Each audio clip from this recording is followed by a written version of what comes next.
glued to the television, afraid he wasn't going to get it. And I think he got it 51-49 or something like that. 52-48, if I recall. 52-48, okay. You're close, yeah. And here we got 98-0. Nothing. So, I mean, there is a tremendous coalescence that hopefully will allow the Congress to say, we need something more in the way of taxes, be it capital gains or just more on income tax. I'm not sure it matters too much which it is. I totally agree with Larry that when we run a surplus, you're taking money out of the economy, and that is a drain. All right, Joey in Maryland, you're on the air with us. Welcome to the program. How are you getting along? Pretty good. Just hard to believe that this all just happened on Tuesday, you know? Isn't it? I mean, it's mind-boggling. In a way, it seems that it happened a long time ago, maybe because of the weariness that we all feel from the emotional drain. What can we help you with? Anything? Well, my question was on our new war on terrorism.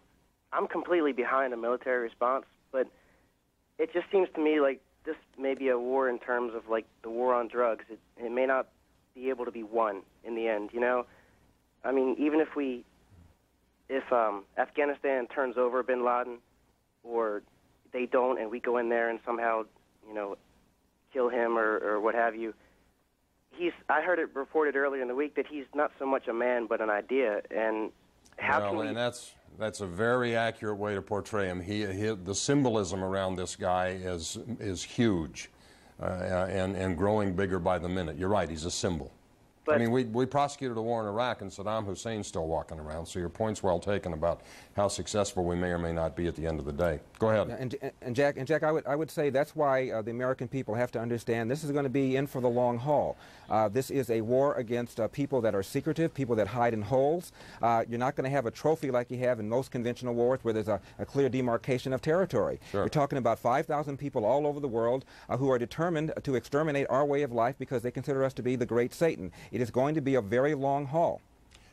Major Garrett at the White House, you know, these are valid points, and the polls indicate, as they always do, that the longer the potential military action goes on, the less appetite the public will have for it, and that old argument that when the body bags start coming home and we in the media begin to show everybody in America what the real price of the stuff is, maybe the appetite begins to diminish. What about that? Well, I think you've seen a rather painstaking effort from the president and his senior advisors, especially on the talk shows on Sunday, to channel what is clearly strong public support for the directions the administration is preparing the country to take, channeling that in a way that says, yes, we're going to be responsive, yes, we're going to be effective, yes, we're going to be comprehensive, but in all of those pursuits, we're going to need you to, A, be patient, and we're going to need you to be with us for the long haul. Secretary of State Colin Powell said today that this could take years, not months, absolutely years. Donald Rumsfeld, the Secretary of State, Secretary of Defense rather, said much the same thing. Vice President Cheney said all of us have to be prepared not only to wage this war internationally, build new coalitions, but also understand our way of life in this country is going to change. So the administration, I think, is trying, because it's aware of so many of the points you just brought up, that it has to channel this public support and nurse it along, feed it, and keep it going for a good long while, because, as Larry just pointed out, this is not going to be the kind of endeavor where there's one beachhead secured, everyone looks around and says, that's it. We've driven the stake finally through the heart of our enemy. This is going to be a much more nebulous type of war to fight, and it's going to require much more sustained support. But going back to the earlier reference to the Gulf War and the very narrow passage in the Senate, 52-48 of the support for President Bush's father, the country was not so nearly of one mind then. It is clearly now. The White House knows that that is a very strong asset in their favor. What they have to do is channel it best they can for the long haul. All right, thanks, Major. We're going to go to Islamabad, Pakistan. CNN's Mike Chinoy is standing by with a live report from Islamabad. Mike, what have you got for us? Hello, Jack. Well, at this hour, a high-level Pakistani delegation is in the southern Afghan city of Kandahar to meet with the leaders of the Taliban. The Pakistani delegation is headed by the chief of Pakistan's military intelligence service. That is the part of the Pakistani establishment that has, over the past few years, had very close ties with the Taliban, ties involving military aid, political support. To some degree, Pakistani intelligence was responsible for bringing the Taliban to power in Afghanistan. And that delegation is going to be pressing the Taliban leadership to agree to turn Osama bin Laden over to the United States. The head of the delegation is reportedly carrying a letter from the United States detailing the evidence that Washington has so far acquired linking Osama bin Laden and his network to last week's terrorist attacks. At the same time, we're getting reports that either Pakistan's president or foreign minister will shortly be on their way to China and then to Saudi Arabia and the United Arab Emirates. Saudi Arabia and the UAE are the only other nations that maintain formal relations with the Taliban. Pakistan's government trying to be true to its promise that it will do what it can to help the United States line up support against Osama bin Laden and his backers in Afghanistan. That stance is provoking considerable controversy here in Pakistan. On Sunday, there were demonstrations in several parts of the country by opposition politicians and Islamic fundamentalists. They tend to support the Taliban's extreme version of Islam, and they have warned that if the government supports the United States to the extent that Washington is able to use Pakistan to take military action against Afghanistan, there could be trouble on the streets here. Jack? I only mean this semi-facetiously. Do they know where the Taliban is? Because we're getting reports that they've gone into hiding and nobody knows where they are. If anybody knows where the Taliban leadership is or how to reach them, it is Pakistani military intelligence.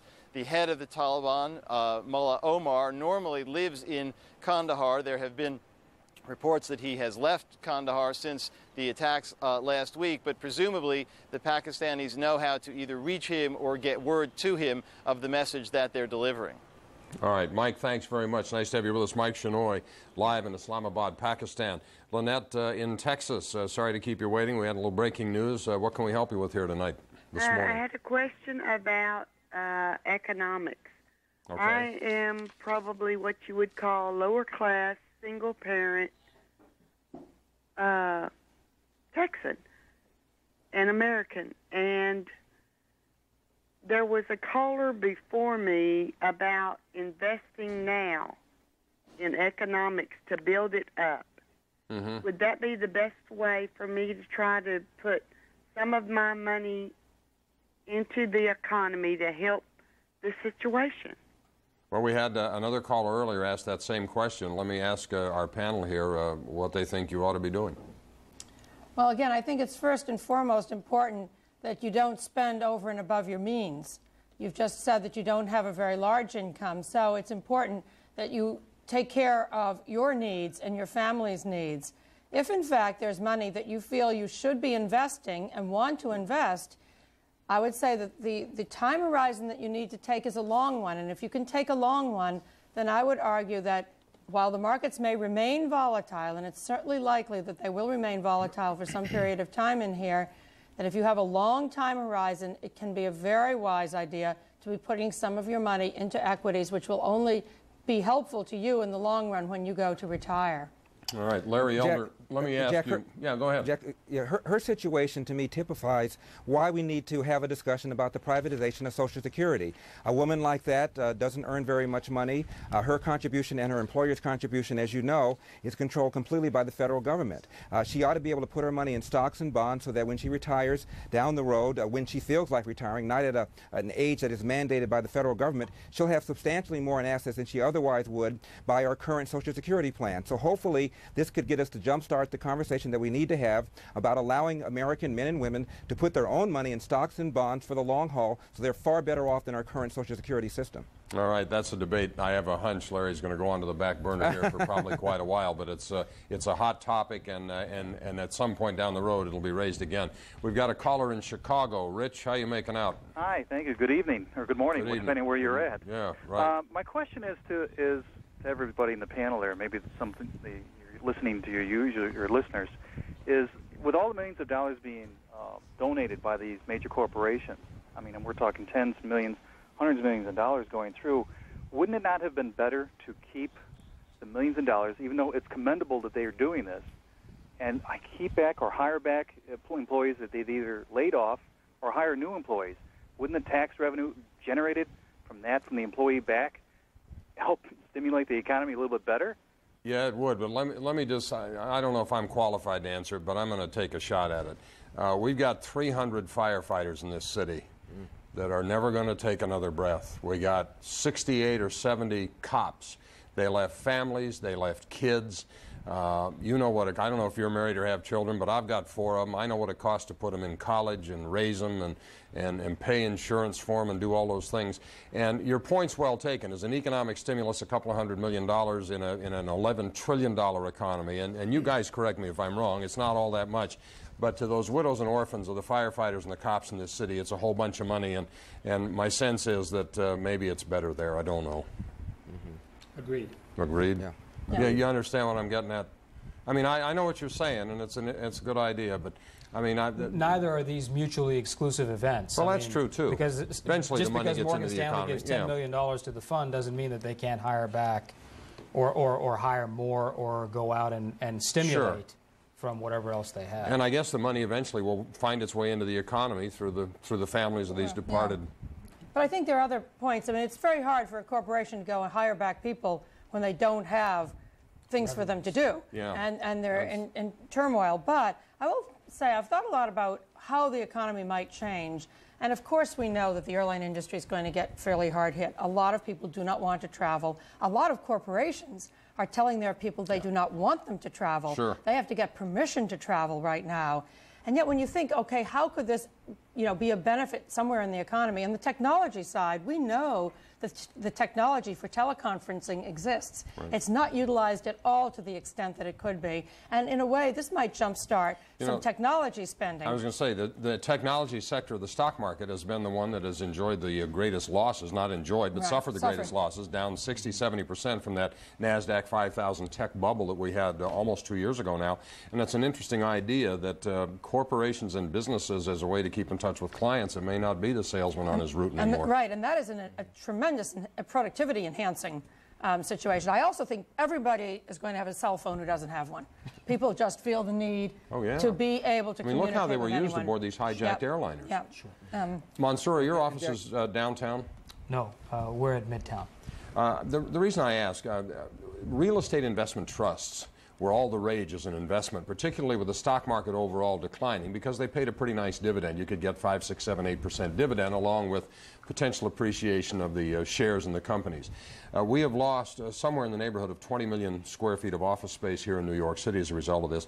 There is some 25 million square feet available, but it's not the right kind. It's small parcels, little bitty rooms and offices scattered all over the city. The financial concerns that lost their office space in the World Trade Center incident need big rooms, conference rooms, etc. My question is, do real estate investment trusts change as a potential investment vehicle because of the potential for the kind of situation that we're seeing here in New York, perhaps, God forbid, happening in other cities? I mean, what about that? Is that too big a reach, do you think, or not? Well, I would say on the real estate, I mean, I think, again, it depends on where your properties are. I mean, if you own the real estate downtown on Wall Street, your prospects are not so good. If you own pieces of real estate around town, and I'm very, intimately involved in a situation where suddenly real estate out in Westchester is probably going to go like that, and there has been to relocate, right? And there has been a lot of excess capacity out in that area as the economy has slowed down. So I think it really depends on how you're structured and where you are. But you're right, this extra 25 million square feet doesn't do too much good if you're a corporation of 1,000 people or you're trying to move 2,000 people. But you were probably going to see the supply-demand in general for real estate get extremely tight in this area. The next question will be, do some corporations not want to stay in New York? Of course, I think that this city and this state want to give big incentives to people to stay, and security measures will change. But some corporations may feel it's better not to have all their employees in one place and make sure that they have operations scattered around. All right. We have Thomas in Alabama before we go to Gary Kutlick for the latest news. Thomas, good evening. Good morning. How are you? How you doing? I would want to know, after all this is over with, will the United States freedom still be the same? Boy, I don't know. Larry, you talk to people about civil liberties all the time. Is Larry Elder there? Gary, let me push you back 1 second. Our lives, the government said it the day it happened. Our lives have changed forever. What about that? Our lives have changed forever. Benjamin Franklin said any society that sacrifices freedom for security deserves neither.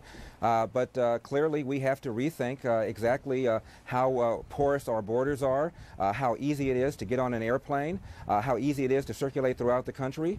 We have to really think about the fact that we are now in a 21st century war against terrorism, against people who are willing to come in the country and